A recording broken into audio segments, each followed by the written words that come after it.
Tabei नमो त्रिभुवन पावनी आद्यत्रय जननी देवांचिये जयांचे केलिया स्मरण होय सकळ विद्यांचे अधिकरण तेचे वंदू श्री चरण श्री गुरूंचे ते नमस्कारोने आता मोक्षदानी स्वतंत्र ज्ञान प्रधान हे शास्त्र येतो लाले दुजी सूत्र उभारिले. ज्ञानोबा राय पुढे 18व्या अध्यायामध्ये दुसऱ्या अध्यायाचं वर्णन करत असताना मोक्षाचं दान देण्यामध्ये स्वतंत्र असणारं द्वितीय अध्यायाच्या रूपाने असणारं ज्ञानप्रधान शास्त्र असं सूत्रवाच्य किंवा सुतोवाच भगवंतांनी द्वितीय अध्यायाच्या संबंधाने केलेलं आहे. धर्मक्षेत्र रणांगणावर भक्तराज अर्जुनाच्या अंतःकरणात दोन प्रकारचा मोह प्राप्त झाला. आत्मस्वरूपाच्या विषयी असणारा साधारण मोह आणि स्वधर्माच्या विषयी असणारं हे कर्म पापाचरण करणारं कर्म आहे, हिंसेने परिपूर्ण आहे असा कर्माच्या संबंधाने होणारा असाधारण स्वरूपाचा मोह. आता भगवंताची जबाबदारी आहे की अर्जुनाचा दोन्ही प्रकारचा मोह निवृत्त केला पाहिजे. म्हणून साधारण स्वरूपाचा जो मोह सर्व प्राणीमात्रांच्या ठिकाणी अनुभवाला येणारा, आत्मसंबंधाने कोणालाही विचारलं तर कोणीही यथार्थ सांगू शकत नाही. देहाच्या संबंधाने सगळेजण आपली ओळख सांगत असतात. कोहम असा जर विचार निर्माण केला तर देहाच्या संगाने देहोहम असं सगळेजण म्हणतात, परंतु अहम ब्रह्मास्मी अशी कोणाची अनुभूती येत नाही. हा झालेला जो मोह आहे किंवा हे अज्ञान आहे याला साधारण किंवा सामान्य अशा प्रकारचा मोह म्हणतात. आणि म्हणून त्याची निवृत्ती व्हावी याकरता भगवान परमात्मा अशोचानन्व शोचस्त्वं प्रज्ञावादांश भाषसे गतासूंश्च नानुशोचन्ति पंडिताः या श्लोकापासून तर द्वितीय अध्यायातील देही नित्यमवध्योयम देहे सर्वस्य भारत या श्लोकापर्यंत सामान्य स्वरूपाच्या मोहाची अर्थात आत्मज्ञानाच्या संबंधाने असणारं जे अज्ञान आहे त्या अज्ञानरूपी मोहाची निवृत्ती करण्याचा भगवान परमात्मा प्रयत्न करतात. पहिल्यांदा भगवंतांनी पंडिताचं उदाहरण दिलं. पंडित मनुष्य जो असतो, ज्याला आत्मविषयीने बुद्धी प्राप्त झालेली असते, तो जिवंत व्यक्तीविषयी मोह करत नाही, कारण शोक करण्याचं कारण नाही. आणि जो व्यक्ती मृत स्वरूपाला प्राप्त झाला तत्संबंधाने शोक करत नाही, कारण शोक करून कोणत्याही प्रकारचा उपयोग आता होत नाही असा भगवंतांनी विचार सांगितला. पुढे 11व्या-12व्या श्लोकामध्ये भगवंत स्थूल देहापेक्षा आत्मस्वरूप हे नित्य कसं हे सांगत असताना नत्वे वाहम जातो नासम नत्वम नेमे जनाधिपा न चैवन भविष्याम सर्वे वय मतपरम. अर्जुना, भूतकालामध्ये मी नव्हतो असं नाही, तू नव्हता असं नाही, हे सगळे राज्य लोक नव्हतं असं नाही, आपण सगळे भूतकालामध्ये होतो, वर्तमान कालामध्ये आपण सगळेजण आता दिसत आहोत आणि भविष्य काळामध्ये पण आपलं अस्तित्व अबाधित स्वरूपाचं राहणार आहे. परंतु भूतकाळामध्ये मात्र हा देह नव्हता, भविष्य काळामध्ये हा देह असणार नाही, वर्तमान कालामध्ये फक्त देहाचं अस्तित्व आपल्या अनुभवाला येतं आहे. याचा अर्थ जे तिन्ही कालामध्ये असतं ते नित्य असतं, नित्य असणारं अमर असतं, अमर असणाऱ्या आत्मस्वरूपाच्या विषयी शोक करण्याचं कारण नाही.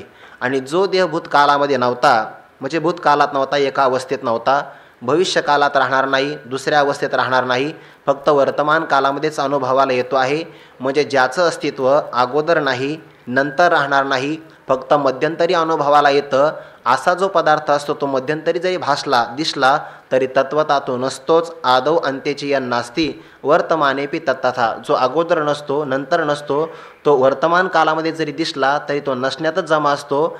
जसं की मृगजळ सूर्योदयाच्या पूर्वी नाही, सूर्यास्तानंतर अनुभवाला येत नाही, भर दुपारी 12 वाजता दिसतं फक्त, असतं असं म्हणता येत नाही, त्याचं अस्तित्व शून्यात जमा आहे. तसा देह देखील अनित्य स्वरूपाचा आहे, म्हणून शोक करण्याचं कारण नाही. आत्मा नित्य आहे, अमर स्वरूपाचा भगवंतांनी सांगितला. आणि ज्याप्रमाणे एका देहामध्ये जीवात्म्याला 3 देहांतराची प्राप्ती होते, म्हणजे अवस्थांतराची प्राप्ती होते. एका देहामध्ये असताना बालपण, तरुणपण आणि म्हातारपण ही अवस्थांतर जशी त्याला प्राप्ती होतात तत्संबंधाने तो शोक करत नाही, तसं जीवात्म्याला देखील अन्य देहांतराची प्राप्ती होते. धीरस्तत्र न मुह्यती.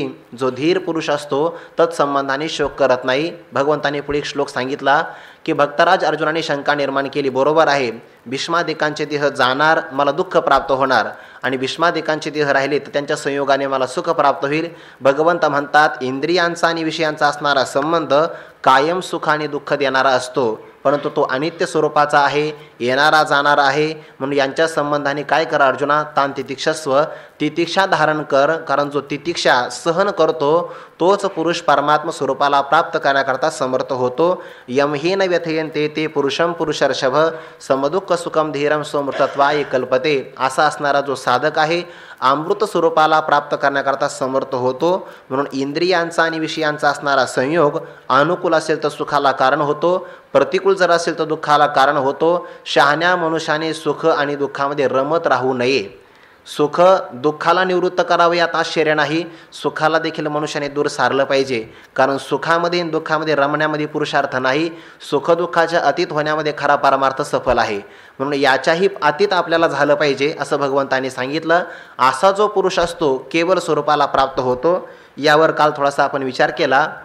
कदाचित भक्तराज अर्जुन असं म्हणतील की जीवात्मा आत्मस्वरूप आहे, तो देहाला काय करतो, नवीन देहाला प्राप्त करून घेतो. म्हणजे दोन पदार्थ झाले, एक आत्मा झाला, दुसरा अनात्मा झाला. अनात्मा सच्चिदानंद स्वरूप आहे आणि आत्मा सच्चिदानंद स्वरूप आहे, अनात्मा असज्जड दुःखरूप आहे.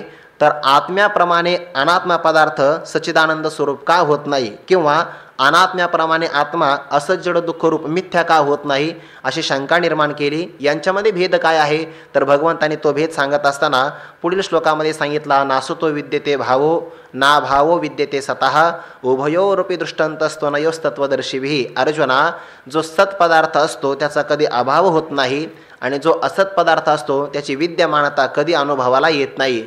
ज्या ज्या पदार्थाला देश काल वस्तू या तीनपैकी कोणता तरी परिच्छेद लागू होतो, परिच्छिन्नता प्राप्त होते, तो पदार्थ असत असल्यामुळे तो अनित्य स्वरूपाचा असतो. परमात्मा मात्र न व्यापित्वा देशत्वंतो नित्यत्वान्नापि कालतः न वस्तुतोपि सार्वात्म्यात अनंत्यम ब्रह्मणी त्रिधा. परमात्मा सर्व व्यापक असल्यामुळे त्याला देश परिच्छेद नाही. परमात्मा सगळ्या कालात असल्यामुळे त्याला काल परिच्छेद नाही, कारण तो नित्य आहे. आणि सर्वांच्या हृदयामध्ये वास्तव्याला राहत असल्यामुळे त्याला वस्तू परिच्छेद नाही. असा जो सत्स्वरूप परमात्मा त्याचा अभाव कधी होत नाही. आणि असत असणारा जो अनात्मा पदार्थ जो असतो त्याची विद्यमानता कधी अनुभवाला येत नाही. या दोनाच्याही संबंधाने असणारा जो निष्कर्ष किंवा निर्णय, तत्वाचं दर्शन ज्यांना प्राप्त झालं त्या पुरुषाने दोघांचाही निर्णय, अंत म्हणजे निर्णय पाहिलेला आहे, जाणलेला आहे. म्हणून जे जे अनित्य पदार्थ असतात तत्संबंधाने ज्ञानी पुरुषांना अस्तिक्य बुद्धी कधी नसते, सत्यत्व बुद्धी नसते, म्हणून ते शोक कधीच करत नाही. मग असा जो सत्पदार्थ आहे तो जर अनुभवालाच येत नाही, दृष्टीचा विषय होत नाही, तर तो नाहीच असं म्हणता येत नाही. त्याचाही विचार भगवंतांनी 17व्या श्लोकामध्ये सांगितला. अविनाशी तु तत्विद्धी येन सर्वमिदं ततं विनाशमव्ययस्यास्य न कश्चित कर्तुमर्हति. भगवंत म्हणतात, अर्जुना, ज्यात सत्स्वरूप परमात्म्याने संपूर्ण जगताला व्यापलेला आहे असा असणारा परमात्मा अविनाशी विद्धी. तो अविनाशी आहे असं त्याला जाणावं, तो अमर आहे, नित्य आहे असं जाणावं. आणि अश्य अव्ययस्य, हा अव्यय स्वरूपाचा असणारा परमात्मा, त्याचा विनाश करण्याकरता कोणीही समर्थ होऊ शकत नाही. ज्ञानोबरांनी याचंही चिंतन केलं. देखे सारासार विचारिता भ्रांती ते पाही असारता तरी सारते स्वभावता नित्य जाणे. सार काय आहे किंवा असार काय आहे, विचाराने जर आपण याचा शोध घेतला तर विचाराच्या कक्षेमध्ये जे जे येतं ना ते सगळं असार स्वरूपाचं असतं. म्हणजे ज्या ज्या पदार्थाला ज्ञेयत्व किंवा विषयत्व प्राप्त होतो ते सगळे पदार्थ जड असतात, सगळे विनाशी स्वरूपाचे असतात, कारण ज्ञेय कसोटीमध्ये ते येतात. परमात्मा जाणल्या जात नाही, परमात्मा उरतो. परमात्मा अविचारणीय स्वरूपाचा आहे. विचारामध्ये जे जे सापडतं ते सगळं जाणण्याच्या कसोटीमध्ये येत असल्यामुळे ज्ञेय असतं, जड असतं. याचा विचार करत असताना काल आपण प्रमाण दिलं. तेवी जाणणे आजी आकळले ते जाणीवलेपणेचे उमानले मग नेनवेची तया म्हणितली अक्षर सहजे.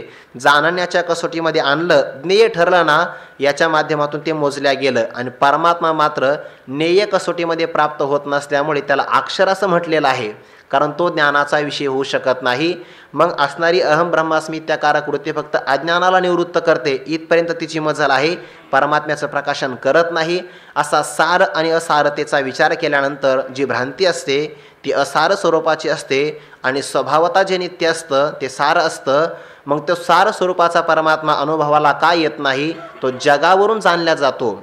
हा लोकत्रयाकार तो जयाचा विस्तार तेथ नाम वर्ण आकार चिन्ह नाही. हा लोकत्रयाकार, लोकाच्या 3 लोकांच्या रूपाने असणारा जो आकार आहे, स्वर्ग मृत्यू पाताळ घ्या किंवा जागृती स्वप्न आणि सुषुप्ती या 3 प्रकारच्या अवस्थेने असणारा आकार, तो ज्या परमात्म्याचा विस्तार आहे म्हणजे विवर्त आहे.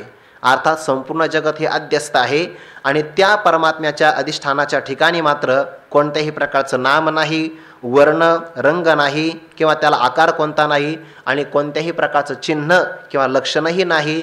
जो सर्वदा सर्वगत जन्मक्षयातीत तया केली आहे घात कदा नोहे. सर्वदा आहे म्हणजे नेहमी राहणारा, देह नेहमी राहणारा मात्र नाही. देह फक्त जन्माच्या नंतर आहे आणि मृत्यूच्या अगोदर जेवढं आयुष्य असेल तेवढ्या पुरताच फक्त देह मर्यादित आहे. आत्मस्वरूप मात्र सर्वदा आहे, सर्वगत आहे म्हणजे सर्व व्यापक आहे आणि जन्मक्षयातीत आहे. ज्याचं अस्तित्व पूर्वी नसतं त्याचं अस्तित्व नंतर जन्माच्या नंतर प्रगट होत असतं. परमात्म्याचं मात्र अस्तित्व जन्माच्या अगोदर असं म्हणताच येत नाही, कारण त्याला जन्मच नाही.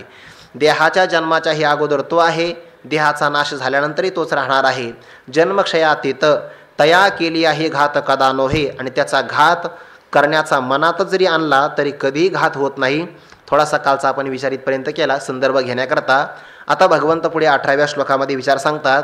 यावर चार्वाकाची एक शंका आहे आणि क्षणिक विज्ञानवादी जी बौद्धांची शंका ती त्यांनी निर्माण केलेली आहे. क्षणिक विज्ञान रूपालाच आत्मा मानणारे म्हणजे बुद्धीलाच आत्मा मानणारे बौद्ध असं म्हणतात की क्षणिक विज्ञान रूप असणारे जी बुद्धी तोच आत्मा आहे. त्याची पहिल्या क्षणामध्ये उत्पत्ती होते, दुसऱ्या क्षणामध्ये त्याचं अस्तित्व असतं आणि तिसऱ्या क्षणामध्ये त्याचा नाश होतो, असाच आत्मा ते मानतात क्षणिक विज्ञानवादी असणारे बौद्ध. तर तशाच प्रकारचा देहाचा सुद्धा विचार आहे ना. मग देहाचा जसा विचार आहे तसाच तुमचा आत्मा, तुमचं असणारं स्फुरण नित्य म्हणू नका. एका कालामध्ये उत्पत्ती, दुसऱ्या क्षणामध्ये स्थिती, तिसऱ्या क्षणामध्ये नाश होतो असा माना. पण असं मानता येत नाही. जर आत्मा क्षणिक विज्ञान रूप जर मानला तर पहिल्या क्षणामध्ये आत्मा उत्पन्न झाला, दुसऱ्या क्षणामध्ये त्याची स्थिती राहिली, तिसऱ्या क्षणामध्ये त्याचा नाश झाला. मग लहानपणी जो मी आजोबांच्या मांडीवर खेळत होतो असा आजोबांच्या मांडीचा अनुभव घेणारा आत्मा तो त्या क्षणात उत्पन्न झाला, एका क्षणात राहिला, तिसऱ्या क्षणाला नष्ट झाला आणि म्हातारपणी पुन्हा अनुभव सांगतच नाही ना, कारण सांगताच येत नाही, अशी प्रत्यभिज्ञा होऊ शकत नाही. म्हणून त्यांचं ते मत खंडित आहे. देहाचा जसा क्षणभर तुम्ही विचार करता तसा आत्मा देखील क्षणिक विज्ञान रूप माना असं बौद्धांचं मत या श्लोकामध्ये खंडित करतात. अंतवंत इमे देहा नित्यशोक्ता शरीरिणः अनाशिनो प्रमेयस्य तस्माद्युध्यस्व भारत. अंतवंत इमे देहा नित्यशोक्ता शरीरिणः अनाशिनो प्रमेयस्य तस्माद्युध्यस्व भारत. अंतवंत इमे देहा नित्यशोक्ता शरीरिणः. अंतवंत इमे देहाः नित्यस्य उक्ता शरीरिणः अनाशिनः अप्रमेयस्य तस्मात् युध्यस्व भारत. हे भारत, हे बुद्धिमान असणाऱ्या अर्जुना, नित्यस्य अनाशिनः अप्रमेयस्य शरीरिणः इमे देहा अंतवंत तस्मात् युध्यस्व अन्वय झाला. हे भारत, बुद्धिमान असणाऱ्या अर्जुना, नित्यस्य सर्व कालामध्ये असणारा कोण? शरीरिणः म्हणजे शरीर धारण करणारा जीवात्मा. तो नित्य आहे म्हणजे सगळ्याच कालामध्ये राहणार आहे. भूतकालामध्ये होता, वर्तमान कालामध्ये आहे आणि भविष्य कालामध्ये पण राहणार आहे. असा नित्य शरीरधारी असणारा जीवात्मा पुन्हा कसा आहे? अनाशिनाः. अनाशिना म्हणजे कोणत्याच प्रकारे त्याचा नाश होऊ शकत नाही. अप्रमेयस्य प्रमाण आणि प्रमेयाच्या अधीन ज्याची स्थिती नाही असा असणाऱ्या त्या जीवात्म्याचे इमे देहा, सगळ्या प्रकारचे देह अनेक वचन वापरलं. सगळ्या प्रकारचे देह म्हणत असताना जागृती, स्वप्न आणि सुषुप्ती 3 प्रकारचे देह आपल्याला घेता येतील. जागृतीमध्ये असणारा स्थूल देह घ्या, स्वप्नामध्ये असणारा सूक्ष्म देह घ्या आणि अज्ञानामध्ये असणारा सुषुप्तीतला अज्ञान स्वरूपाचा कारण देह. ह्या 3 प्रकारचे देह अंतवंत आहे आणि म्हणून तू अर्जुना युद्ध केलं पाहिजे. श्लोकाचा सरळ सरळ भाव झाला. या श्लोकाचं स्पष्टीकरण असं केलेलं आहे, हा जीवात्मा जो आहे याला प्रारब्धाने शरीर प्राप्त होतं. प्रारब्धानुसार जोपर्यंत या जीवात्म्याला परमात्म्याची प्राप्ती होत नाही तोपर्यंत लोकांतरामध्ये जावं लागतं आणि लोकांतरामध्ये गेल्यानंतर अनेक प्रकारच्या देहाची अनुभूती त्याला प्राप्त होते किंवा देह प्राप्त होतो. म्हणून त्याला शरीरिणः असं म्हटलेलं आहे. पण तो कसा आहे? नित्य स्वरूपाचा मात्र आहे. देह अनित्य आहे. अनित्य देहाच्या बरोबर त्याचा नाश मात्र होत नाही. देह येणारा जाणारा जरी असला, आगमापायी जरी असला तरी जीवात्मा मात्र स्थिर स्वरूपाचा असल्यामुळे सगळ्या कालामध्ये विद्यमान राहत असल्यामुळे तो नित्य मात्र म्हणलेला आहे. पण बऱ्याचदा असं होतं की काही पदार्थ नित्य असतात, पुन्हा ते विनाशी देखील असतात. विनाश पुन्हा दोन प्रकारचा मानलेला आहे, कारण इथे दोन शब्द वापरले श्लोकामध्ये. एक नित्य शब्द वापरला आणि एक पुन्हा अनाशिनः म्हणजे अविनाशी शब्द वापरला. तर हे दोन शब्द पुनरुक्ती करता आलेले नाही, कारण विनाशच पुन्हा दोन प्रकारचा मानला. कल्पना करा, एखादं शरीर जर त्याची राख झाली तर शरीर नष्ट होतं की नाही, म्हणजे त्याचा विनाश झाला, शरीर नष्ट झाले एका प्रकाराने. किंवा एखादा शरीर जिवंत आहे पण जर त्याला रोग प्राप्त झाला आणि शरीराची सौंदर्य संपन्न अवस्था नष्ट झाली आणि कुरूप अवस्था प्राप्त झाली, तरी सौंदर्य संपन्न असणारा देह नष्ट झालाच की नाही, म्हणजे नाश देखील दोन प्रकारचा आहे. तो नाश परमात्म्याच्या ठिकाणी नाही, याकरता पुन्हा नित्य आणि अनाशिनः असे दोन शब्द वापरले. कधी कधी शरीर विद्यमान राहतं पण पूर्वीचं सौंदर्य संपन्नता राहत नाही, त्याही रूपाने शरीर नष्ट झालेलं असतं आणि शरीराची राख झाली तरी शरीर मात्र नष्ट होतं. असा नाश मात्र आत्म्याच्या ठिकाणी नाही. आत्म्याचा अपक्षय होत नाही म्हणून ते अविनाशी आहे, परंतु ते कधीच नष्ट होत नसल्यामुळे त्याला पुन्हा नित्य शब्द वापरला. मग या परमात्म्याचं ज्ञान प्राप्त करून घेण्याकरता शास्त्राचं प्रामाण्य तर मानावं लागेल ना. तुम्ही मनाने सांगता की काही, तसं नाही. भगवंतांनी पाठीमागं तत्वदर्शी असं एक प्रमाण दिलं. अर्जुना, मी जो विचार तुला सांगतो हा विचार माझ्या मनाने सांगत नाही, तत्वाचं दर्शन करण्याची ज्यांची वृत्ती आहे अशा तत्वज्ञानी पुरुषांनी जो विचार सांगितला त्या विचाराचं कथन केलं. आता आत्मा अविनाशी आहे, नित्य आहे हे सांगण्याकरता शास्त्र योनित्वात असं ब्रह्मसूत्र सांगतं आणि त्या ब्रह्मसूत्राचं प्रमाण दिलेलं आहे की आत्मा हा अविनाशी आहे, नित्य आहे. यावर पुन्हा शंका निर्माण घेतली की जर तुमचा आत्मा शास्त्राच्या माध्यमातून जाणला जात असेल तरी देखील आत्मा परिच्छिन्नच होऊन जातो. कारण का बरं? शास्त्र झालं प्रमाण आणि त्या प्रमाण असणाऱ्या शास्त्राने प्रमेय कोणाला केलं? आत्म्याला केलं. म्हणजे प्रमाण आणि प्रमेय असं परिच्छिन्नत्व आत्म्याच्या ठिकाणी आलंच की नाही. एकमेवाद्वितीयम ब्रह्म असं म्हटले आणि जर प्रमाण तुम्ही शास्त्राला मानलं, शास्त्रानुसार वेद प्रतिपाद्य असं मानलं, तर मग शास्त्र हे प्रमाण झालं आणि त्यांनी जाणलं कोणाला? आत्म्याला जाणलं. आत्मा झाला प्रमेय. दोन प्रकारचा पुन्हा भाव आला की, आणि दोन प्रकारचा भाव आला तर परिच्छिन्नत्व प्राप्त होतं. म्हणून भगवंत तो भाव येऊ नये याकरता समजा आत्मा तसा मात्र नाही, अप्रमेय स्वरूपाचा आहे. म्हणजे प्रमाण देखील त्याला प्रकाशित करू शकत नाही, अप्रेमीय स्वरूपाचा आहे. मग शास्त्र तर सांगतं की परमात्मा शास्त्र योनित्वात शास्त्राने जाणला जातो, शास्त्राने जाणल्या जात नाही. शास्त्राने फक्त अज्ञानाचं आवरण नष्ट होतं या अर्थाने जाणल्या जातो असं म्हटलेलं आहे. तो काही शास्त्र काही प्रमाण प्रकाशित करू शकत नाही आत्म्याला. म्हणून तो ज्ञानोबाराय ओवी वापरतात ना, तैसी आघवीची शास्त्रे अविद्या विनाशाची पात्रे वाचूनी न होती स्वतंत्र्य आत्मबोधी. आत्मबोधाच्या बाबतीमध्ये कोणतंही शास्त्र स्वतंत्र होऊ शकत नाही. आत्मस्वरूपावर येणारं जे अज्ञानाचं आवरण आहे त्याला नष्ट करण्याकरता शास्त्र फक्त प्रमाण आहे. म्हणून वेद प्रतिपाद्य असं म्हटलेलं आहे, शास्त्र योनित्वात असं म्हटले आहे, परंतु खरा परमात्मा मात्र अप्रमेयच आहे, हे खऱ्यातलं खरं आहे. आणि मग शास्त्राचं प्रमाण का मानायचं? कल्पित पदार्थाची निवृत्ती करण्याकरता कल्पित असणारी अहम ब्रह्मास्मी ही वृत्ती निर्माण करावी लागते. मग ते शास्त्राच्या द्वारे असो, सद्गुरूंच्या मुखातून केलेलं तत्वमसी महावाक्याचं श्रवण असो, ती कल्पित असणारी वृत्तीच कल्पित अज्ञान कार्याला नष्ट करते. याकरता फक्त वेद प्रतिपाद्या म्हटलेला आहे किंवा शास्त्र योनित्वात म्हटलेलं आहे. शास्त्र आत्म्याचं प्रकाशन करतं असा तिथला मात्र भाव नाही. नाहीतर परिच्छिन्नत्व प्राप्त होईल आणि परिच्छिन्नत्व प्राप्त झालं की त्याला सत म्हणता येणार नाही. या शंकेचं निराकरण भगवंतांनी अप्रमेय या शब्दातून केलेलं आहे. म्हणून अनाशिनः अप्रमेयस्य असा असणारा जो आत्मा आहे त्याची असणारी ही सगळी शरीर जर नाशिवंत असेल आणि आत्म्याचा घात कधीच होत नसेल तर अर्जुना तू युद्ध जरी केलं तरी काही हानीच होणार नाही. कारण तू युद्ध नाही केलं तरी सगळे शरीर नष्टच होणारे आहे. म्हणून तो आपलं कर्माचरण केलं पाहिजे. आणि आत्म्याचा कधीच घात होऊ शकत नाही म्हणून तुझा काही लाभ हानी होईल याचाही विचार न करता युद्धस्व तू युद्ध केलं पाहिजे. काही व्यक्ती शंका घेतात की भगवंतांनी अर्जुनाला हिंसात्मक युद्धामध्ये प्रवृत्त केलं. युद्धात प्रवृत्त केलं नाही, युद्ध नावाच्या कर्मात प्रवृत्त केलं. कारण तो क्षत्रिय आहे आणि क्षत्रियाच्या वाट्याला युद्ध नावाचं कर्म आलेलं आहे. मग युद्धामध्ये सैनिकांनी असा कधी विचार करायचा नसतो अतिरेकी आलेले आहे सीमेवर, यांना कसं मारावं, पाप होईल, हिंसा होईल. त्याचं ते कर्म आहे, ते कर्मच त्यानं केलं पाहिजे. म्हणून भगवंतांनी युद्धामध्ये प्रवृत्त केलं नाही, फक्त अनुमोदन दिलेलं आहे, विधी सांगितलेला नाही. भगवंतांनी जर विनाकारण विधी सांगितला असता अर्जुना तो युद्ध कर, काहीच प्रसंग नाही, तर युद्धात प्रवृत्त केलं, हिंसात प्रवृत्त केलं असं म्हणता आलं असतं.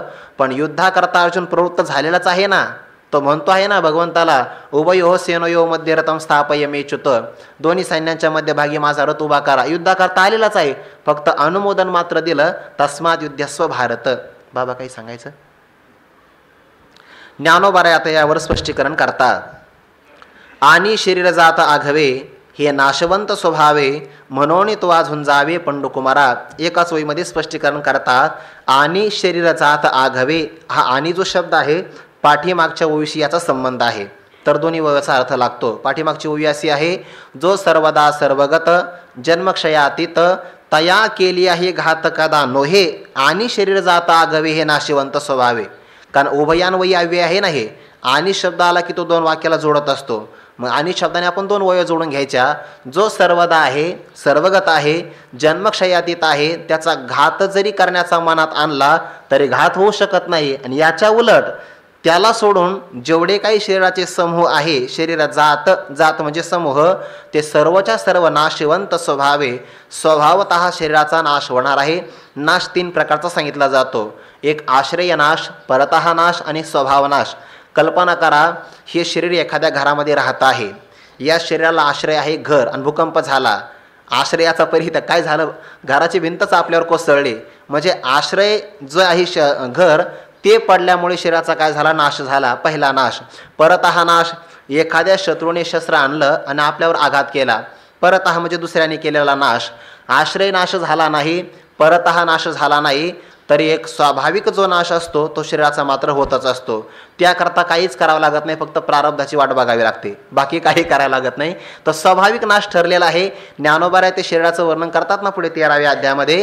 ज्ञानोबा असं म्हणतात, देह तव पाचाचे झाले, कर्माच्या गुणी गुंथले, भव तसे चाकी सुदले जन्म मृत्यूच्या, हे काळा नळाच्या कुंडी, घातली लोणियाची उंडी, माशे पाक पाखडी तव हे सरे, हे विपाय आगीत पडे, तरी भस्म होऊन उडे, झाले श्वानावर पडे तरी ते विष्टा, या चुकी दोही काजा, तरी होय कृमीचा पुंजा, हा परिणामू कपिध्वजा कश्मलोगा.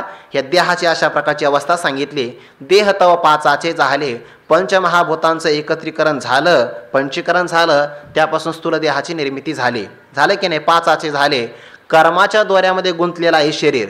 संचित कर्मातला जो भाग आपण खर्चण्याकरता आणला प्रारब्ध रूपाने, आणि त्या प्रारब्धाने शरीर मिळतं. प्रारब्धाने 3 गोष्टी मिळतात.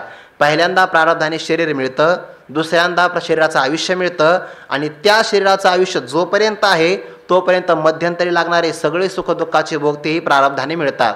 कर्माच्या गुणी गुंथले, कर्माचा गुणी म्हणजे दोरा, कर्माच्या दोऱ्याने हे शरीर बांधलेलं आहे आणि वारंवार फिरतं जन्म मृत्यूच्या चक्रामध्ये. जन्म झाला की पुनरपि जननम, पुनरपि मरणम, पुनरपि जननी, जठरे शयनम इह संसारे.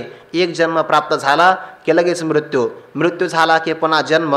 अशा प्रकारची शरीराची अवस्था कायमच चालू आहे. ज्ञानोबाराय म्हणतात या ध्येयाचं क्षणभंगुरता आहे. क्षणभंगुरता म्हणजे एखादा, ज्ञानोबाराय त्याच्याकरता उदाहरण देतात, काळरूपी अग्नी आहे, धगधगता अग्नी, आणि त्या अग्नीच्या समोर एखादा लोणी, त्याचे एखादा गोळा ठेवावा. जसा तो गोळा त्या काळा अग्नीमध्ये टाकल्यानंतर नष्ट होतो, तसंच हे शरीर क्षणाक्षणाने नष्ट होत आहे. शरीर क्षणाक्षणाने नष्ट होतं ना, हे आपल्या अनुभवाला सुद्धा येत आहे. कल्पना करा, सकाळी आपण उठलो, जेवढं आयुष्य सकाळी आपल्या हातामध्ये होतं, शरीर संबंधाने सांगतो बरं का, आत्मसंबंधाने सांगण्याचा विचारच नाही, आत्मस्वरूपाने आपण नित्यच आहोत. पण कल्पना करा, सकाळी उठल्यानंतर जेवढं आयुष्य आपल्या हातामध्ये होतं तेवढं आता 4:45 वाजता नाही, तेवढं आयुष्य निघून गेलेलं आहे. एवढं नाही, हे वाक्य सांगत असताना जेवढं आयुष्य आपल्या हातामध्ये आहे, हे वाक्य संपत असताना तेवढं आयुष्य आपल्या हातामध्ये नाही. कारण वाक्य उच्चार करता जेवढा वेळ लागला तेवढं आयुष्य नष्ट झालं की नाही. हे काळा नळाच्या कुंडी, घातली लोणियाची उंडी, माशी पाक पाखडी तव हे सरे, एखादी मक्षिका किंवा माशी आपला पंख फडकाविते, तिला जेवढा वेळ लागतो ना तेवढ्या वेळामध्ये एक शरीर सुटू शकतं. माणसं म्हणतात आत्ताच तो आमच्याशी बोलला हो, पण कसा काय निघून गेला? निघून जाणं यात आश्चर्य नाही, जिवंत राहायला यात आश्चर्य आहे. नवद्वारे पुरे देही, नवद्वाराच्या देहामध्ये कधीही प्राण निघून जात नाही. आश्चर्य आहे की नाही? तो निघून गेला यात आश्चर्य नाही, जिवंत राहिला आतापर्यंत, हे सर्वात मोठं आश्चर्य आहे. माशे पाक पाखडी तव हे सरे, जर हे शरीर अग्नीमध्ये पडलं, विपाय आगीत पडे तरी भस्म होऊन उडे, त्याची राख होते. जर अग्निसंस्कार मिळाला तर तो जर नाही मिळाला, जंगलात पडलं, तर मग या विपाय भस्म होऊन एवढे झाले श्वानावर पडे, कुत्र्याच्या तावडीत सापडलं तर त्याच्या उदरातून बाहेर पडून तरी होय विष्टा. कारण कुत्र्याच्याही तावडीत सापडलं नाही, अग्निसंस्कार मिळाला नाही, या चुके दोही काजा, या दोन परिणामातून जर ते सुटलं तर याच्यामध्ये आळ्या होतात, तरी होय कृमीचा पुंजा. असा वाईट परिणाम या शरीराचा आहे. म्हणून शरीर जात आघवे, नाशवंत स्वभावे. म्हणून मारुती बाबा सांगत असतात, नष्ट होणारं शरीर आहे ना, हे शरीर कसं काय मिळाना, पण त्यातून परमार्थ प्राप्त करून घ्यावा, परमार्थ करत राहावा, खेद करू नये. शरीर आपलं फारच कृश आहे, त्याच्यामध्ये रोगच निर्माण झालेत आणि शरीराचं सौंदर्य प्राप्त होईल, बल संपादन होईल, तेव्हा मी जोमाने परमार्थ करेल असं म्हणता येत नाही. ज्या स्थितीमध्ये असेल त्या स्थितीमध्ये लगेच परमार्थ करावा. बाबा याकरता एक उदाहरण सांगायचे. ते उदाहरण म्हणजे नोटाबंदीच्या अगोदरचं उदाहरण आहे. बाबा ते उदाहरण सांगायचे, एका व्यक्तीला 1000 रुपयाची नोट मिळाली म्हणे, पण अत्यंत मळालेली नोट आहे. मग त्या व्यक्तीनं त्या नोटीची काय केली, बिडी तयार केली आणि तो त्याने ती पेटवलीन फुकू लागला. बाबा सांगतात, नोट मळालेली का असाना, पण ती किती रुपयाची आहे, 1000 रुपयाची आहे, त्याचा उपयोग करून घ्यावा. तसं शरीर कसं का असाना, पण त्याचा परमार्थ करावा याकरता. नाशिवंत स्वभावे, स्वभावता नष्ट होणार आहे. आणि आत्मस्वरूपाचा मात्र घात मनात आणण्याचा विचार जरी केला तर कदा नोहे म्हणून तो आज झुंजावे पंडकुमारा. हा म्हणून शब्द या एका ओवी करता नाही, या दोन्ही ओव्याचं युग्म करून घ्यायचा, कारण म्हणून शब्द पाठीमागचं कारण सांगत असतो. शरीर जाता आघवे, नाशिवंत स्वभाव, हे पहिलं कारण आहे, म्हणून तो अजून जावे. आणि दुसरं कारण, जो सर्वदा सर्वगत जन्मक्षयातीत तया केली आहे घात कदा नोहे, म्हणून तो अजून जावे पंडकुमारा. म्हणून तो युद्ध केलं पाहिजे. नष्ट होणारं शरीर आहे, त्याचं पाप लागणार नाही, हे पुढे विचार सगळा सांगणारच आहे. या श्लोकाचा विचार सांगितल्यानंतर कदाचित भक्तराज अर्जुन असं म्हणतील, एक शंका निर्माण करतील, प्रभू असं कधी घडत नाही. भीष्मादिकांच्या संबंधाने माझ्या अंतःकरणात शोक आहे, म्हणजे मला दुःख प्राप्त होत आहे, परंतु ज्या ज्या ठिकाणी शोक होतो त्या त्या ठिकाणी पाप लागत नाही असं मात्र म्हणता येत नाही. कल्पना करा, एखादा ब्राह्मण द्वेष्य आहे, म्हणजे द्वेषाचा विषय आहे, म्हणून आपण शोक करणार नाही, तत्संबंधाने दुःख प्रगट करणार नाही आणि त्याची हिंसा केली, पाप लागू शकतं ना. असं मात्र कधी घडत नाही की जिथे जिथं शोक केला जात नाही तिथं पापाचा प्रसंग प्राप्त होत नाही. भीष्मादिकांच्या संबंधाने मला शोक होणार नाही कदाचित, कारण नाशिवंत शरीर आहे, पण यांच्या संबंधाने मी यांचा वध केल्यानंतर मला पाप लागू शकतं. आणि मलाच पाप लागल असं नाही, तो मलाही पाप लागू शकतं. कारण तस्मात युद्धस्व भारत, तुम्ही म्हणता युद्ध कर, म्हणजे माझी इच्छा नाही युद्ध करण्याची, तुम्ही मला प्रवृत्त करतात, म्हणजे तुमच्याकडे कर्तृत्व आलं, प्रयोजक कर्तृत्व, आणि मी युद्ध करणार, यांचा नाश करणार, मलाही पाप लागेल. भगवंत सांगतात अर्जुना तसं नाही. आत्मा असा आहे जो काही करतही नाही आणि कुणाकडून काही करवूनही घेत नाही. हा विचार पुढच्या श्लोकात सांगतात. एनं व्यक्ती हंतारम यष्टेनं मन्यते हतम उभौ तौ न विजानीतो नायम हंती न हन्यते. एनं व्यक्ती हंतारम यष्टेनं मन्यते हतम.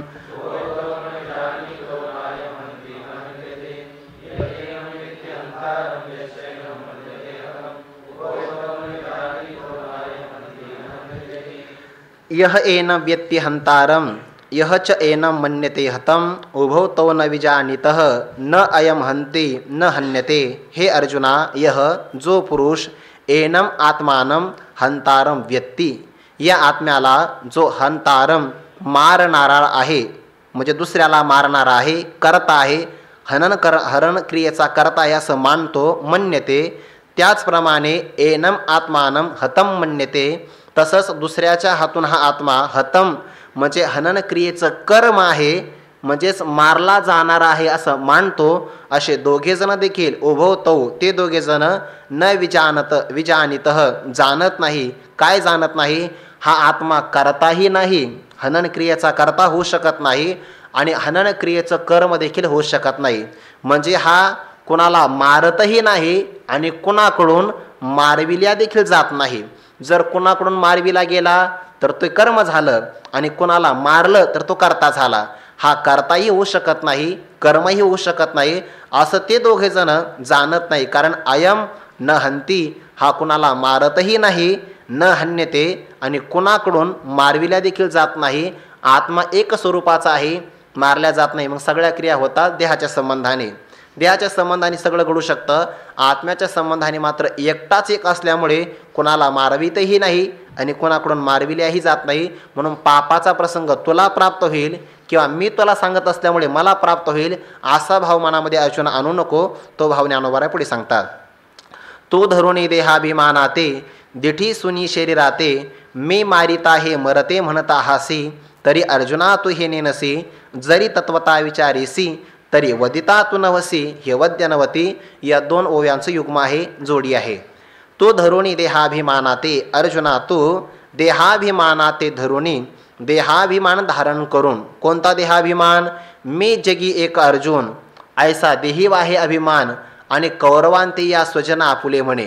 ज्ञानोबा हाच भाव पुढे सांगतात आहे. मी जगी एक अर्जुन, या जगतामध्ये मी अर्जुन नावाचा एक व्यक्ती आहे असा देहाभिमान धारण करून. ते देहाभिमान जो आहे ना, अहंकार, हा सगळ्या दुःखाला कारण सांगितलेला आहे. ज्या व्यक्तीने अहंकाराचा त्याग केला त्या जगातला सगळ्यात मोठा त्याग केला. आणि अहंकार ठेवला बाकी सगळा त्याग केला तर त्याच्याकडे बरंच त्यागण्यासारखं अजून राहिलेलं आहे. अहंकाराचा त्याग झाला की सगळ्यांचा त्याग होतो. भक्तराज अर्जुनाने देवाला प्रश्न विचारला ना, दैवी संपत्ती सांगत असताना त्याग नावाची एक संपत्ती सांगितली 26 संपत्तीपैकी. आणि भगवंताने बरेचसे उदाहरणं दिले, बरीचशी उदाहरणं. वर्षा त्यागे मेघ, सगळ्याचा विचार केलेला आहे. मेघाचा त्याग करायचा असेल तर वर्षा ऋतूचा परित्याग करावा, भोगाचा त्याग करायचा असेल तर धनाचा त्याग करावा. आणि या सर्वांचा सारभूत सिद्धांत सांगितला. तेवी बुद्धिमंती देही अहंता सांडू न पाही सांडीजे अशेषही संसार जात. बुद्धिमान पुरुषाने देहाच्या ठिकाणी असणारा जो अभिमान अहंकार यांचा परित्याग केला तर मग सांडीजे अशेषही संसार जात. त्याच्याकडून सगळ्या संसाराचा परित्याग होतो, सगळ्या संसाराचा. बाबा वाक्य सांगत असतात आपल्याला पाठामध्ये, सगळ्या जगाचा बात करणं सोपं आहे पण स्वतःच्या मीपणाचा बात करणं फार कठीण आहे. म्हणजे दुसऱ्याच्या घरावर आपण तुळशीपत्र ठेवू शकतो पण स्वतःच्या ठेवणं फार कठीण असतं. सगळ्या जगाचा बात करता येईल, सगळं जगत मिथ्या आहे असं म्हणता येईल, पण माझा असणारा अहंकार किंवा मीपणा हा देखील मिथ्या आहे हे जर झालं तर सगळा व्यापार सफल झाला. मग तयाचा झाला सफळ व्यापार, संपूर्ण येरझार संपली, झाला सफळ व्यापार. म्हणून बुद्धिमान पुरुषाने अहंकाराचा परित्याग केला की सगळ्या संसाराचा परित्याग होऊन जातो. आणि याच अहंकाराचा परित्याग करण्याकरता ज्ञानोबा पुढे सांगतात ना, हा विचारून अहंकार सांडीजे मग असतीच वस्तू होईजे तरी आपली स्वस्ती सहजे आपण केले. विचार करून देहाच्या ठिकाणी असणारा अहंकार जर सोडला आणि तो जर अहंकार मीपणा परमात्म स्वरूपावर आरूढ झाला तर परमार्थ सफल. विचारून अहंकार सांडीजे, अहंकाराचा परित्याग केला की मग असतीच वस्तू होईजे. असलेली वस्तू म्हणजे काय? प्राप्ताचीच प्राप्ती. प्राप्तच आहे की नाही स्वरूप, फक्त अप्राप्तीचा भ्रम निवृत्त होतो, अस्तीच वस्तू होईजे. आणि असं जर केलं तर मग आपली स्वस्ती म्हणजे कल्याण क्षेम आपण सहज केलं हे सिद्ध होतं. म्हणून देहाभिमानाते धरुणी देहाभिमानाचा परित्याग झाला पाहिजे, सर्वात मोठा त्याग आहे. ते एका महापुरुषांना प्रश्न विचारला. ते महापुरुष प्रवचन करत होते आणि सगळ्या संसाराचा त्यांनी परित्याग केला. मग काही गृहस्थी पुरुषांनी त्यांना प्रश्न विचारला, बाबाजी आप बहुत बडी त्यागी हो, फार मोठे आपण त्यागी आहात म्हणे. का बरं? त्या महात्म्यांनी प्रश्न विचारला, मी त्यागी आहे असं तुम्हाला दिसतं का म्हणे. कशावरून दिसलं? त्यांनी सांगितलं, बघा ना म्हणे, देवाच्या प्राप्तीकरता तुम्ही सगळ्या जगाचा परित्याग केला, सगळ्या जगाचा परित्याग केला. एका देवाच्या प्राप्तीकरता सगळ्या जगाचा परित्याग केला, यावरून तुम्ही सगळ्यात मोठी त्यागी आहात. म्हणजे एकाच्या प्राप्तीकरिता अन्य सर्वांचा परित्याग होत असेल तो व्यक्ती त्यागी ठरतो. त्या महात्म्यांनी सांगितलं, तसं नाही म्हणे, सर्वात मोठे त्यागी तर तुम्हीच आहात म्हणे. नाही कसं काय? कारण मी देवाच्या प्राप्तीकरता मिथ्या असणाऱ्या संसाराचा परित्याग केला, देवाच्या प्राप्तीकरता मिथ्या असणारा जगाचा मी परित्याग केला म्हणून मला तुम्ही त्यागी म्हणतात. पण सर्वात मोठे त्यागी तुम्ही आहात. खऱ्या असणाऱ्या देवाकरता मिथ्या असणाऱ्या संसाराकरता खऱ्या देवाचा परित्याग केला, सगळ्यात मोठे त्यागी तुम्ही आहात. याचा त्याग झाला पाहिजे. अहंकाराचा त्याग झाला की सर्वात मोठा त्याग होऊन जातो. म्हणून अर्जुना तू धरुणी देहाभिमानाते, मी जगामध्ये एक अर्जुन आहे असा या देहाच्या ठिकाणी अभिमान धारण करून दिठी सुनी शरीराते, शरीराते म्हणजे शरीरावर, दिठी सुनी दृष्टी ठेवून मी मारिता, मी यांना मारणार आहे आणि हे सगळे माझ्या हातून मरणारे आहेत असं तू म्हणतो आहेस. पण तत्वता जर विचार केला अर्जुना, तरी अर्जुना तू हे नेनसे, अर्जुना तू हे जाणत नाहीस. काय जाणत नाही? ज्या शरीरावर तो अभिमान धारण केला ते शरीर फक्त वर्तमान कालात आहे, भूतकाळात नव्हतं. म्हणजे तुझा अभिमान खोटा आहे. म्हणून मी मारणार आहे असं म्हणणं तुला शक्य नाही. ज्यांना तू मारणार आहे, जे मरणारे आहेत ते देखील भूतकाळात नव्हते ना या शरीराच्या रूपाने, म्हणून मी मारिता आणि हे मरते असं म्हणणं तत्वता विचार केला तर हे मात्र युक्तीपुढं टिकू शकत नाही. तरी अर्जुना तू हे नेनसी जरी तत्वता विचारीसी खऱ्या दृष्टीने, म्हणजे नासतो विद्यते भावो ना भावो विद्यते स्वतः या कालच्या श्लोकाच्या रूपाने जर तत्वता विचार केला तरी वधिता तू नवसी, तू वध करणारा नाहीस आणि तुझ्या हातून यांचा वध घडू शकत नाही, म्हणजे हे वध्य देखील होऊ शकत नाही. तत्वता कुणीच कुणाला मारणार नाही हा भाव सिद्ध झाला. कारण का आत्मा अविकारी स्वरूपाचा आहे आणि अविकारी स्वरूपाचा असलेला आत्मा हा कधी मारल्याही जात नाही, कुणाला मारूही शकत नाही. आत्मा का बरं मारल्या जात नाही, न हन्यते का म्हणजे मारल्या जात नाही याचा विचार भगवान पुढच्या श्लोकामध्ये सांगतात.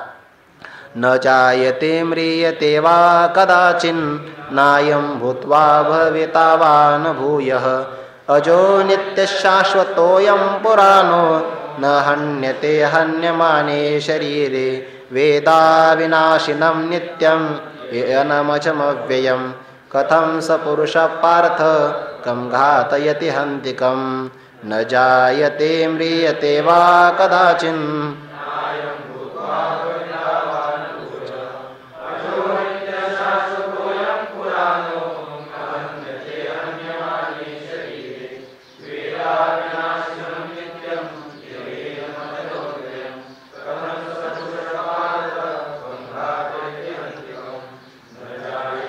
म्रियते वा कदाचिन् नायं भूत्वा भविता वा न भूयः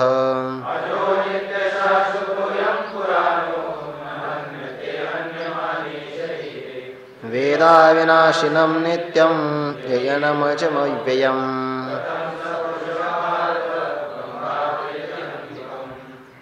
न जायते म्रियते वा कदाचित् न अयं भूत्वा भविता वा न भूयः अजः नित्यः शाश्वतः अयं पुराणः न हन्यते हन्यमाने शरीरे. भगवंत सांगतात न जायते कदाचित अयम हा असणारा आत्मा न जायते कधीही जन्माला येत नाही, वा न म्रियते कधीही मृत्यूला प्राप्त होत नाही. पुन्हा अयम भूत्वा भूयः भविता न हा असणारा आत्मा भूत्वा पाठीमागे नव्हता, आता एकदा निर्माण झाला आणि पुन्हा भविष्यामध्ये होणार नाही. म्हणजे जो पदार्थ अगोदर नसतो निर्माण होतो आणि भविष्यामध्ये पुन्हा नसतो तो मृत्यूला प्राप्त होत असतो, पण तसा मात्र हा नाही. कसा आहे? अजहा न जन्मणारा, नित्य कायम राहणारा, शाश्वत आहे, सगळ्या विकारांनी रहित आहे. अयम पुराणः पुरा अपि नवम, म्हणजेच हा जन्माला आलेला नाही, वाढतही नाही, याचा अपक्षय होत नाही, नित्य नूतन स्वरूपाचा आहे. नित्य नूतन पुराण स्वरूपाचा आहे. पुरा अपि नवम अनादिकालाचा आहे, सनातन पण नित्य नूतन मात्र आहे. आणि शरीरे हन्यमाने न हन्यते, शरीराचा जरी नाश झाला किंवा शरीराला जरी मारलं तरी न हन्यते हा मात्र मारल्या जात नाही. शरीराच्या ठिकाणी षडभाव विकार सांगितले आहे आणि त्या षडभाव विकारांचं स्पष्टीकरण किंवा ते विकार आत्म्याच्या ठिकाणी नाही याचंच निराकरण या श्लोकामध्ये केलेलं आहे. तसा हा श्लोक कठोपनिषदामध्ये अशाच प्रकारचा आलेला आहे, फक्त थोडेसे शब्दाचा फरक आहे. न जायते मिर्यते वा कदाचिन नायम कुतश्चिन्न बभूव कष्टित, आणि पुढची वळ मात्र सारखीच आहे. अजो नित्य शाश्वतोयम पुराणो न हन्यते हन्यमाने शरीरे, त्या कठोपनिषदातलंच हे वाक्य आलेलं आहे. किंवा वरचा जो श्लोक आहे 19व्या क्रमांकाचा तो देखील कठोपनिषदामधलाच आलेला आहे. ते स्पष्टीकरण त्यातलंच आहे. उपनिषदांची सार याच्या अर्थाने सांगितला. तर त्या शरीराच्या ठिकाणी 6 प्रकारचे विकार असतात. काही सांगत असताना अस्ति अगोदर सांगतात, काही जायते अगोदर सांगतात. कोणतेही घेतले तरी 6 विकार आपल्याला सांगायचे आहेत. जायते, अस्ति, वर्धते, विपरिणामते, अपक्षीयते आणि विनश्यते. जायते म्हणजे जन्माला येणं, जन्माला आल्यानंतर अस्ति म्हणजे अस्तित्व रूपाने दिसणं, वर्धते म्हणजे वाढणं, जायते, अस्ति, वर्धते, विपरिणामते परिणामाला प्राप्त होणं, अपक्षीयते म्हणजे ह्रास होणं आणि शेवटी विनश्यते नष्ट होणं. हे 6 विकार शरीराच्या ठिकाणी आपल्याला दिसतात. जायते शरीराचा जन्म होतो, नंतर अस्ति बालरूपाने अस्तित्व दिसतं, जन्माला आला या रूपाने, हळूहळू वाढतं. वर्धते एका अवस्थेपर्यंत शरीर वाढत असतं, नंतर अपक्षीय विपरिणामते त्याच्यामध्ये अवस्थांतर होतं, सुंदर अवस्था देखील कुरूप होऊन जाते, शेवटी अपक्षी येते, वृद्ध अवस्था जवळजवळ येऊ लागते आणि सर्व संपलं की विनश्यती. हे सहाही विकार शरीराच्या ठिकाणी दिसतात. कारण का? शरीर ज्या येते, जो पहिला विकार आहे ना, ज्या येते, ज्याचा ज्याचा जन्म होतो त्याला उत्तर कालामध्ये अनुभवाला येणारे सगळे 5 विकार अनुभवावेच लागतात. शरीर जन्माला येतं म्हणून 5 विकार त्याच्या माथे बसतात. आत्म्याचा मात्र कधी जन्म होत नाही. न ज्या येते, याचं स्पष्टीकरण असं केलेलं आहे. का बरं आत्म्याचा जन्म होत नाही? स्पष्टीकरण असं आहे, जो अगोदर नव्हता, शरीर अगोदर नव्हतं म्हणून शरीर जन्माला येतं, म्हणजे त्याचं अस्तित्व दिसतं. परंतु आत्मा भूतकाळात कधी नव्हता असं मात्र कधी नाही. म्हणून न ज्या येते, जो अगोदर नसतो तो ज्या येते, आणि जो अगोदरच असतो तो न ज्या येते, हे भगवंताने सांगितलं. किंवा हाच भाव पाठीमागच्या श्लोकात सांगितला ना, नत्वेवाहम जातो नासम, मी भूतकाळात नव्हतो असं नाही, म्हणजे मी होतो. जो भूतकाळ अगोदर असतो त्याचा जन्म नसतो. शरीराचा मात्र अगोदर जन्म नसल्यामुळे, अभाव असल्यामुळे ते जन्माला येतं. न ज्या येते म्हणत असताना शरीराच्या ठिकाणी पहिलाच विकार नाही, आपला आत्म्याच्या ठिकाणी पहिलाच विकार नाही, तर मग बाकीचे मध्यंतरी असणारे 4 विकार तेही नाही, आणि न म्रियते शब्दाने शेवटचा विकार नाही असं सांगितलं. कदाचित हा आत्मा असा पण नाही, एकदा निर्माण झाला आणि भविष्यामध्ये पुन्हा राहणार नाही असाही नाही ना. कारण शरीर एकदा निर्माण झालं तर भविष्यात राहणार नाही हे खरं आहे. पण आत्मा मात्र असा नाही की एकदा जन्माला आला पुन्हा भविष्यात राहणार नाही असा नाही. जन्मालाच येत नाही म्हणून पुन्हा उत्पन्न होऊन पुन्हा राहणार नाही असं या संबंधाने म्हणता येत नाही. अजय आहे, नित्य आहे, शाश्वत पदाने तो वर्धते या विकाराला प्राप्त होत नाही. कारण जो पदार्थ शाश्वत असतो त्याच्यामध्ये वाढ होत नाही, तो एकरूप असतो. म्हणून शाश्वत या पदाने वर्धते हा जो विकार आहे त्याचं निराकरण केलं. न जायते या पदाने जायते विकाराचं निराकरण केलं. म्रियते या पदाने शेवटचा विकार सांगितला, तोही नाही. शाश्वत पदाने वर्धते हा विकार निराकरण केलं आणि पुराण शब्दाने अपक्षीयते नावाचा जो विकार आहे तोही नष्ट केला. असे सगळे विकार आत्म्याच्या ठिकाणी नाही हे भगवंतांनी सांगितलं. आणि पुढे वेद अविनाशिनम नित्यम यह एनम अजम अव्ययम कथम सह पुरुषः पार्थ कम घातयती हंतिकम. भगवंत सांगतात, आशा असणाऱ्या षडभाव विकारित आत्म्याला जो जाणतो, यह जो असणारा पुरुष, एनम आत्मानम या आत्म्याला कसा जाणतो? अविनाशिनम म्हणजे अविनाशी स्वरूपाचा, नित्यम कायम राहणारा, अजम जन्मरहित असणारा, आणि अव्ययम हे 6 विकार पुन्हा इथं लागतात बरं का 4 शब्दामध्ये. अविनाशीनं म्हणत असताना मरण्याचा विकार नाही म्हणजे मृत्यू नावाचा विकार नाही. नित्यम आहे म्हणून जन्माचा विकार नाही. अजम शब्दाने जन्माचा विकार नाही. नित्यम आहे म्हणून वर्धते नावाचा विकार नाही. आणि अव्ययम अपक्षय नावाचा विकार नाही. हे 4ही पुन्हा शब्दाने सांगितलं. असा जो पुरुष वेद आत्मत्वाने जाणतो, आत्मा भिन्न आहे कोणीतरी त्याला विकार नाही असं चालत नाही. तो आत्मा मीच आहे असं जाणलं तर मग स्वतःला मरण नाही, जन्म नाही हे सिद्ध होईल. नाहीतर मग आत्म्याला जन्म आणि मरण नाही तर सिद्धच आहे ना. पण तो आत्मा आत्मत्वाने कळायला पाहिजे की तो मी आहे असं जो जाणतो, स पुरुष तो पुरुष, हे पार्थ कथम कम घात येते, कसा बरं कोणाला मारविल, कसा मारविल अर्थात मारू शकणार नाही. आणि कथम कम हंती कोणाच्याद्वारे तो मारला जाईल, कोणाला मारणारही नाही आणि कोणाचा घातही करणार नाही, तो मात्र अविकारी स्वरूपाचा आहे असं सिद्ध होईल. ज्ञानोबा आता स्पष्टीकरण करतात. जैसे स्वप्ना माझे देखीजे ते स्वप्नीची साचा आपजे, मग चेवनिया पाहिजे तव का हे नाही, तैसी हे जान माया तो भ्रमत आहासी वाया, शस्त्रीय आणि तलिया छाया, जैसे अंगीन रूपे, जैसे आणि तैसे यांचा संबंध असतो म्हणून दोन्ही वयाचा एकत्र आपण विचार करणार आहोत. ज्ञानोबाराय उदाहरण देतात स्वप्नाचं. स्वप्न पडणं हे संस्कारावर अवलंबून असतं. आणि स्वप्नामध्ये काय असतं, जागृतीमध्ये आपण सगळ्या जागृतीतल्या इंद्रियांच्या माध्यमातून विषयांचा अनुभव घेत असतो. पण स्वप्न अवस्थेमध्ये, जागृत अवस्थेमध्ये असणारी सगळी इंद्रिय आपल्या अंतःकरणामध्ये लीन होऊन जातात आणि संस्कारापासून ज्या विषयांची अनुभूती आपल्याला प्राप्त होते ज्या अवस्थेमध्ये, त्याला स्वप्न असं म्हणतात. ते पंचदशीच्या पहिल्याच प्रकरणामध्ये स्वप्नाची व्याख्या आलेली आहे. संस्कारजः सविषय प्रत्यय स्वप्न असं म्हटलेलं आहे. म्हणजे जागृत अवस्थेतली सगळी करणं त्यांचा उपसंहार झाल्यानंतर, ते विलय अवस्थेला प्राप्त झाल्यानंतर अंतःकरणामध्ये संस्कारापासून जी अवस्था प्राप्त होते ना, तर त्याला स्वप्न असं म्हणतात. ज्ञानोबा देखील सांगतात, नवल ऐके धनुर्धरा कैसा वासनेचा संसारा, देहा हो निधी उजगरा परिसुख दुःख भोगी. स्वप्नातलं नवल आहे अर्जुना, देहाला जागृत होऊ देत नाही, पण सुखदुःखाची मात्र अनुभूती होते स्वप्नावस्थेमध्ये. आणि स्वप्नामध्ये जेव्हा आपण बघतो ना, जोपर्यंत स्वप्नातून जागृत अवस्थेला येत नाही तोपर्यंत स्वप्नातलं सगळं खरं वाटत असतं. सगळं खरं वाटतं. खोटं केव्हा वाटतं? जागृत झाल्यानंतर खोटं वाटतं. हा भाग वेगळा आहे.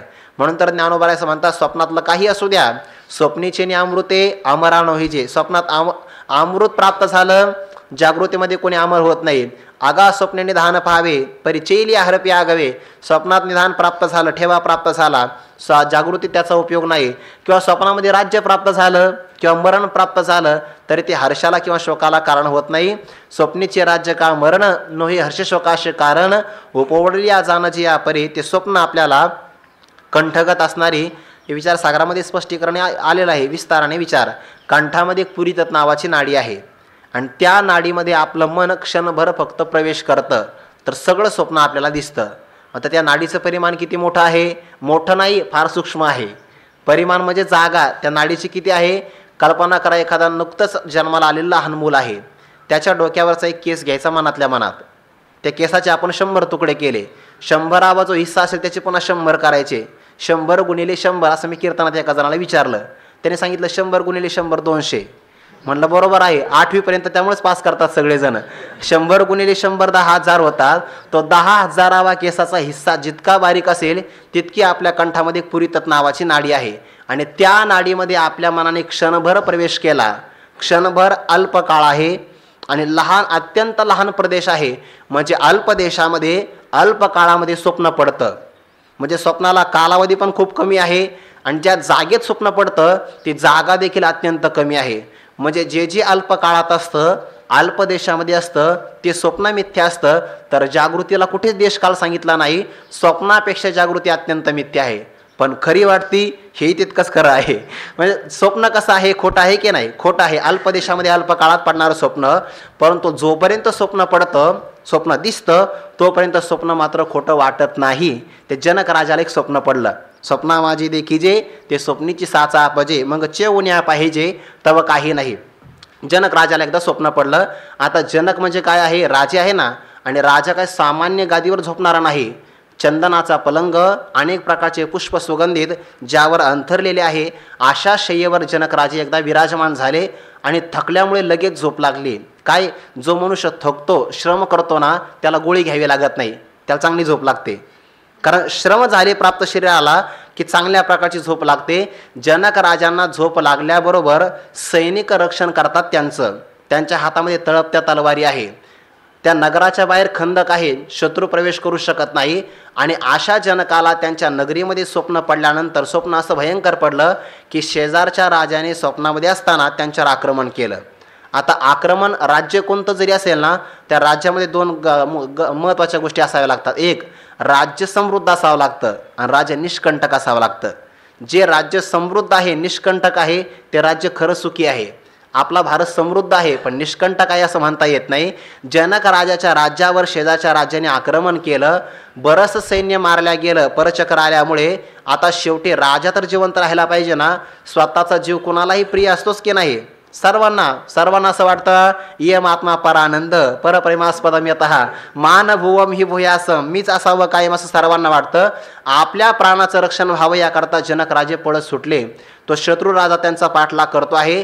आपल्या राज्याची सीमा जनक राजाने उल्लंघन केली आणि अनपेक्षित असणारा, अनोळखी असणारा भाग, त्या भागात त्यांनी प्रवेश केला. बरं, आता हाही राजा शत्रूच आहे, पाठलाग करणारा राजाही शत्रू आहे.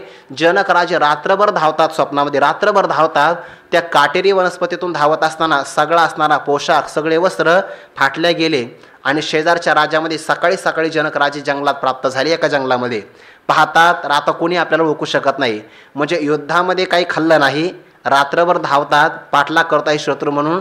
आणि अकस्मात दुसऱ्या राज्यामध्ये प्राप्त झाल्यानंतर काय खाणार हो? भुकेचं दुःख सर्वात मोठं असतं. जर चांगली भूक लागली ना तर पाठसुद्धा ऐकावं वाटत नाही. भुकेचं दुःख इतकं कठीण असतं. ते क्षुधा दुःख असताना सहन होत नाही कधी कधी. जनक राजाला अत्यंत भूक लागली, काय करावं? त्यांनी बघितलं रस्त्यावर काही भिकारी पात्र घेऊन चालले होते एका अन्नसत्रावर. अन्नसत्रावर चालले, त्यांच्या हातामध्ये पात्र होतं.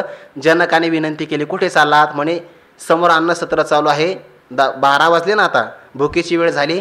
तिथे आम्ही चालू आहे भोजनाकरता, मला घेऊन चला. चला म्हणे, पण एक काम करायचं, आमच्या समोर चालायचं नाही, पाठीमागे. कारण का आम्ही माझी आहेत ना, म्हणजे अन्न सत्रावर जाणारे आम्ही माझी आहोत. तू नवीन दिसतो आहे, तू आजी आहे. आमच्या पाठीमागे चालायचं, आमच्या पुढं चालायचं नाही, आमच्या पाठीमागे. याला तरी यारे लागे अवघे माझ्या मागं मागे यायचं. चला, जनकाने मान्य केलं. आणि जनकांचा क्रमांक येईपर्यंत अन्न सत्रातली खिचडी सगळी संपून गेली. भूक तर फार मोठी लागली आहे, काय दारिद्र्य आहे. जनक राजे आहेत, पण आज मात्र भिक्षा घेण्याकरता पात्र देखील जवळ नाही. हाताची ओंजळाशी पुढं केली, मला हातावर काहीतरी वाढा.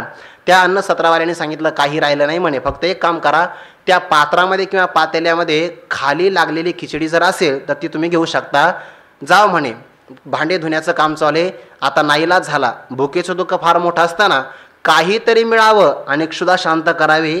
जनकराजे जवळ जाता ते पात्र त्यांनी बघितलं तर काही खाली लागलेली खिचडी, करपटून गेलेली खिचडी त्यांनी हातामध्ये घेतली. पाण्याच्या जवळ जावं आणि ही खिचडी खावी. पाण्याच्या जवळ जाता त्यांच्या हातातली खिचडी बघितली आणि एका गिधाडाने त्यावर काय मारला, डाव साधला. ते गिधाड आल्यामुळं खिचडी घेऊन गेलं आणि गिधाडाचा असणारा घाव जनकांना तिथं बसला आणि जनक राजे इथं नगरात जागी झाले. आता जागे झाल्यानंतर पाहता तर अन्न सत्र नाही, हातातली खिचडी नाही, गिधाड नावाचा पक्षी नाही, ते आपले असणारे साथी भिकारी तेही नाही, अनोळखी प्रदेश नाही. आणि बघतात तर समोर सैनिक आपलं रक्षण करतात, त्यांच्या हातात तळपणाऱ्या तलवारी आहे. सुमन शय्येवर आपण झोपलेलो चंदनाचा पलंग हा राजवाडा इथं आहे. जनकाने विचार केला, मला जसं हे आता दिसतं आहे तसंच ते मला स्वप्नात दिसलं होतं. मग जर याला खरं म्हणावं तर त्याला खरं का म्हणू नये, त्या स्वप्नातल्या प्रदेशाला. मग त्याला खोटं म्हणावं तर याला खोटं का म्हणू नये. मग हे खरं आहे का ते खरं आहे. जनकाच्या मनामध्ये प्रश्न निर्माण झाला. स्वप्ना माझी देखीजे, ते स्वप्नीची साचा आपजे, मग चेवून या पाहिजे काही नाही. आणि दुसऱ्या दिवशी जनकाने राजदरबार भरविला. सगळ्या विद्वानांना प्रश्न विचारला, हे खरं का ते खरं. आता प्रश्नाचा मागचा पुढचा काही संदर्भ नाही. सगळ्या विद्वानांना फक्त एकच प्रश्न विचारला, हे खरं का ते खरं. काय सांगावं. त्यांनी सांगितलं, आम्हाला सांगता येत नाही. सांगता येत नाही म्हणजे तुमचा एवढा अभ्यास, एवढे तुम्ही विद्वान, प्रश्नाचं उत्तर देता येत नाही, बसा म्हणे मागच्या रांगेमध्ये. उद्यापासून पुढच्या रांगेमध्ये बसायचं नाही. अष्टावक्रांचं आगमन झालं आणि अष्टावक्रांना त्यांनी तोच प्रश्न विचारला. राजांनी, हे खरं का ते खरं. काय आहे, मानस जाणी जे बोले.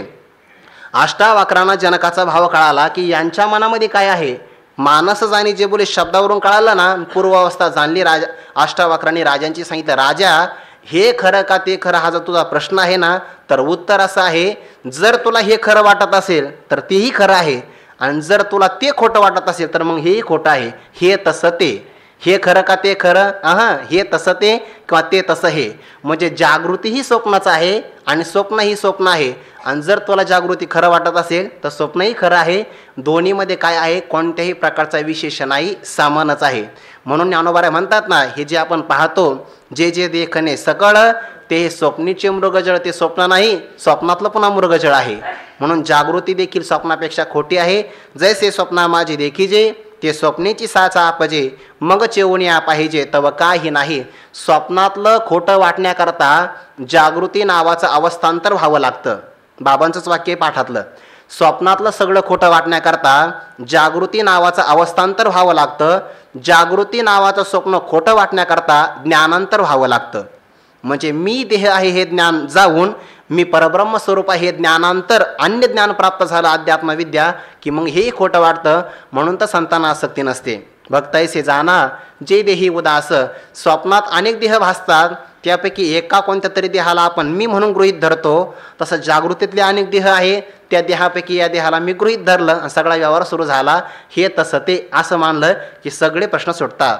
जैसे स्वप्ना माझी देखीजे, ते स्वप्नीची साचा आपजे, मग चेवून या पाहिजे तव काही नाही. तसं अर्जुना हे देखील आहे बरं का. तैसी हे जान माया. स्वप्नाप्रमाणे कुरुक्षेत्रावर दिसणारं हे सगळं, हे नाम इदम रूपाला विषय होणारं हे सगळंच्या सगळं माया आहे, भासित आहे, कल्पित आहे, मिथ्यात्व रूपाने आहे. आणि तू यांना खरं मानून भ्रमत आहासी वाया. व्यर्थ भ्रमाला प्राप्त होत आहे अर्जुना, भ्रमाला मात्र प्राप्त होऊ नको. कारण यांचा जरी घात झाला या सगळ्या शरीरांचा, तरी तुझ्या शरीराचा घात होऊ शकत नाही. न हन्य मान्य शरीरे, हे सांगण्याकरता आता ज्ञानोबा पुढे दृष्टांताची योजना करतात. शस्त्रे हानितली या छाया, जैसी अंगी न रूपे, अंगी म्हणजे शरीराच्या ठिकाणी, रूपे म्हणजे घुसणे. शस्त्रे छाया हनितलिया, शस्त्राने आपण सावलीवर आघात केला तर सावलीवर केलेला आघात अंगी न रूपे, ती सावली ज्या शरीराची आहे त्या शरीरावर तो घात होऊ शकत नाही. का बरं? कारण सावली फक्त दिसण्यापुरती आहे. ती सावली ज्या शरीराची आहे त्या सावलीला जर घात केल्यानंतर शरीरावर घात होऊ शकत नाही, तसं ही देखील सावलीच आहे ना परब्रह्माची विवर्त रूपाने. म्हणून शरीरावर जरी घात केला तर आत्मस्वरूपावर घात होत नाही. या सगळ्या ओव्यांचा 43व्या ओवीशी संबंध आहे. शस्त्रीय हानितलिया छाया जैसी अंगीन रूपे, तैसे शरीराच्या लोपी सर्वथा नाशनाई स्वरूपे. सगळे दृष्टांत झाले की सिद्धांत तिथे येणार आहे. दुसरं उदाहरण, का पूर्ण कुंभ उलंडला तेथ बिंबाकार दिशे भ्रंशला, परी भानू नाही नासला तया सवे. 3 प्रकारचे ज्ञानोबारे दृष्टांत देतात. हे ज्ञानोबाऱ्यांची उदारत आहे, कृपाळुता आहे. सिद्धांत सांगितल्यानंतर तो चांगला बुद्धीवर आरूढ व्हावा याकरता एक नाही 3 प्रकारचे वरचढ दृष्टांत आपल्या समोर देतात. येन केन प्रकारेनं कोणत्या का पद्धतीनं होईना दृष्टांत जरी कळाला तर सिद्धांत कळण्याकरता सुगमता प्राप्त व्हावी याकरता ही कृपाळुता आहे. ही याला तळमळ असं म्हणतात. श्रोत्रियता असावी, ब्रह्मनिष्ठा निष्ठताही असावी आणि त्याच्याबरोबर कृपाळुताही असावी. हे सगळं दिसतं आहे. दुसरं उदाहरण, पूर्ण कुंभ उलंडला, कुंभ नाम घडा, पण तो कसा आहे? रिकामा नाही, पूर्ण आहे. म्हणजे पाण्याने परिपूर्ण भरलेला आहे. ते बिंबाकार भ्रंशला दिसे, आणि त्या पाण्यामध्ये सूर्याचं असणारं जे प्रतिबिंब आहे त्याला बिंबाकार असं म्हणतात. सूर्याचं बिंबाकार म्हणजे प्रतिबिंब रूपाने असणारा आकार बरं का.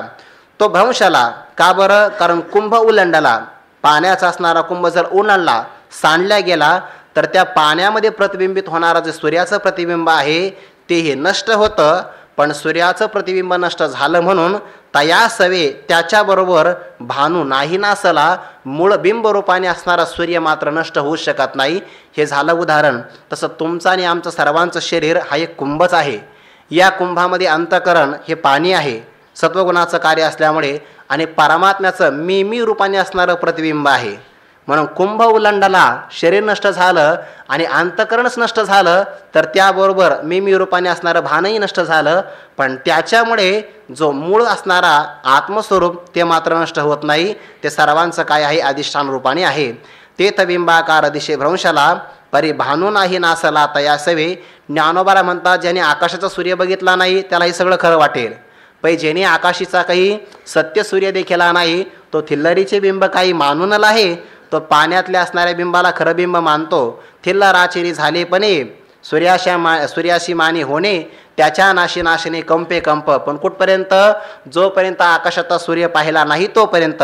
एकदा आकाशाचा सूर्य पाहिला तर प्रतिबिंबाला तो खरं मानू शकत नाही. तसं जो आत्मस्वरूपाने जागा झाला तो देहाच्या रूपाने असणारा जे मिमी रूपाने भान आहे त्याला खरं मानणार नाही.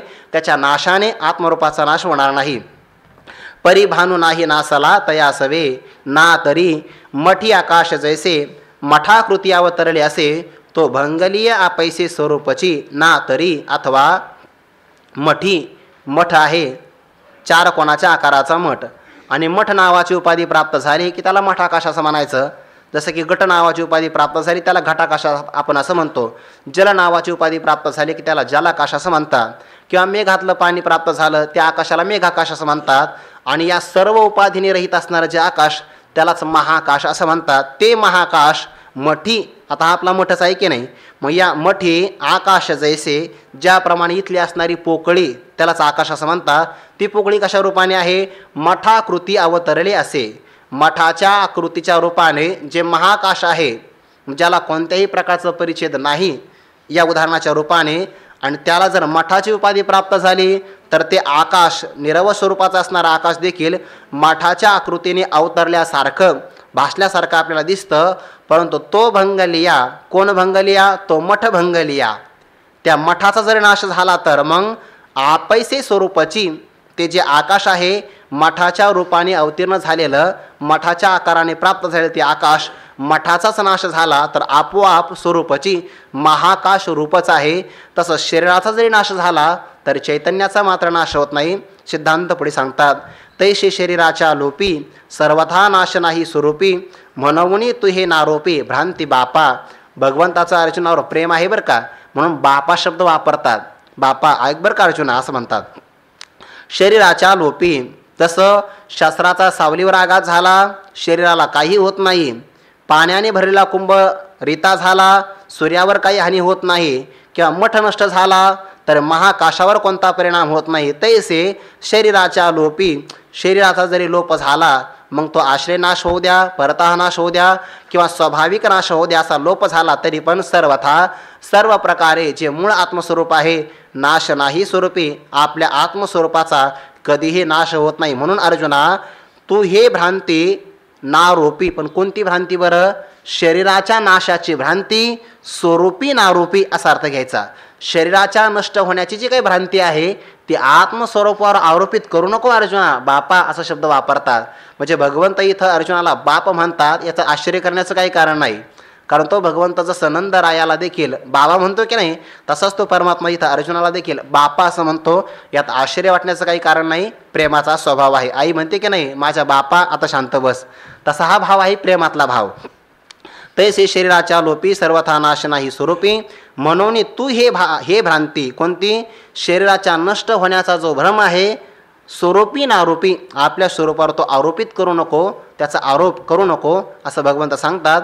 आणखीनही पुढे सांगणार आहे की शरीराचा परित्यागही करतात, जसं की जीर्ण वस्त्राचा परित्याग होतो असा हा दृष्टांताचा भाव पुढच्या श्लोकामध्ये सांगणार आहे. तो विचार आपण उद्या बघूया.